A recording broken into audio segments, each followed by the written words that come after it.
अच्छा गोल साहब, मैं आपसे कुछ 5 ऐसे जड़ी बूटियों के बारे में पूछना चाहता हूँ और ये भी मैं जानना चाहूँगा कि पांचों जड़ी बूटियों के बारे में जो मैं आपसे पूछ रहा हूँ कि आप उसमें से नंबर 1 पे किसे रखेंगे या नंबर 5 पे किसे रखना चाहेंगे स्पर्म क्वालिटी जिससे इम्प्रूव हो जाए। तो बताइए आप सबसे पहले कि आप नंबर 1 पे कौन सी जड़ी बूटी को बताते हैं। मैं आपको बताता हूँ।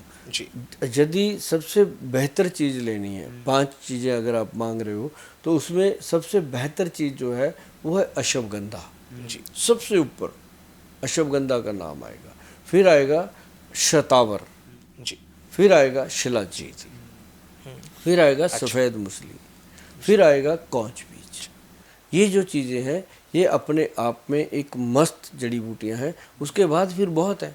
ऐसे तो 30-40 जड़ी बूटियां डाल के बनती हैं चीज़ें, लेकिन ये 5 अगर मिल जाएं आपको, पांचों ही अगर आप यूज़ कर लेते हो तब भी सफिशिएंट है। अच्छा, सबसे पहले अश्वगंधा है, लेकिन जब लोग लेकर आते हैं तो सबसे पहले वो सफेद मूसली गोल साहब लेकर आते हैं। और बहुत सी बार ऐसा होता है जब कोई व्यक्ति पंसारी की दुकान पे सफेद मूसली लेने जाता है तो पंसारी वाला उस व्यक्ति को इस तरह से देखता है कि भाई ये सफेद मूसली किस लिए ले रहे हो।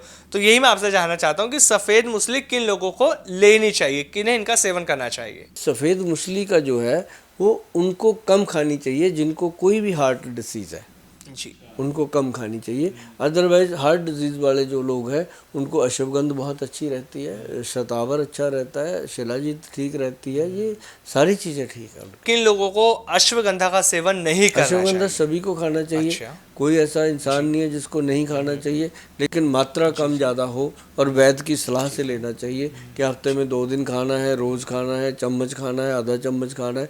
ये तासीर के अकॉर्डिंग कौन कितना खा सकता है, तो ये अगर लगातार खाया जाए तो कोई दिक्कत नहीं है। हाँ, ये कई बार लोगों के ये बीपी को बढ़ा देता है, गर्मी कर देता है। तो अगर वो 2 दिन छोड़ दें हफ्ते में, जैसे थर्सडे को नहीं खाना भाई, संडे को नहीं खाना, बाकी दिन खा लिया, और चम्मच छोटा रखें, जैसे जैसे बॉडी सर्वाइव कर रही है, बॉडी उसको झेल रही है, उसको बढ़ा दीजिए।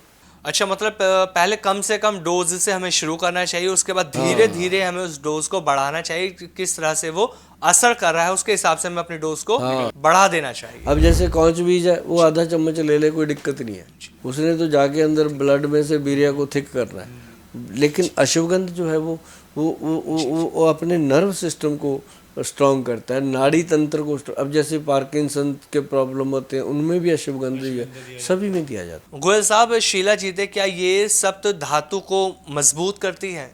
करती है। जी शिलाजीत भी करती है, सफ़ेद मूसली भी करती है, अच्छा, तो इसलिए ये हर बीमारी में फायदेमंद मानी जाती है। और एक जी जी सालब मिश्री है, जी। वो सफ़ेद मूसली के भी ऊपर है। सालब मिश्री है, सालब पंजा है, जो पंजा है ना वो उसी का दूसरा वर्जन होता है सालब मिश्री, उसी का सेम। वो पंजा निकल जाता है, उसी में से वो निकलता है, तो वो मतलब पंजे से ज़्यादा सालब मिश्री का।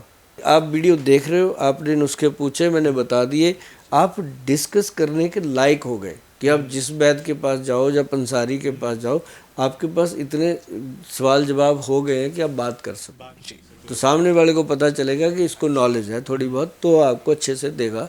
तो ये चीज़ें आजमा के देखो और खाओगे और थैंक यू बोलोगे, ये बात है। बिल्कुल गोयल साहब, जिस तरह से आज जो हमने बात करी है ना स्पर्म क्वालिटी को लेकर, बहुत अच्छी तो आपने जानकारी दी और घरेलू नुस्खे भी आपने बताए। लेकिन मैं लोगों से ये कहना चाहूँगा कि अगर ये प्रॉब्लम है, उनको लगता है कि उनका स्पर्म क्वालिटी ठीक नहीं है, थिकनेस उनकी अच्छी नहीं है, मोर्टेलिटी को लेकर वो परेशान रहते हैं, तो सबसे पहले तो उन्हें अपना खान पान सुधारना होगा। क्योंकि खान पान सुधारेंगे तो ऑटोमेटिकली चीज़ें सुधरनी ठीक हो जाती है। क्योंकि आयुर्वेद कहता है अगर आपका खान पान ठीक है, आपका लाइफ स्टाइल अच्छा है, तो बीमारियाँ खुद ब खुद आपके शरीर से दूर होनी शुरू हो जाती हैं। और स्पर्म क्वालिटी की जो प्रॉब्लम है वो भी आपकी बेहतर होगी अगर आपकी संगत अच्छी है, आपका खान पान अच्छा है, प्रॉपर एक्सरसाइज आप लोग करते हैं, प्रॉपर आप नींद लेते हैं, तो आपकी जो प्रॉब्लम है वो ठीक होनी शुरू हो जाती है।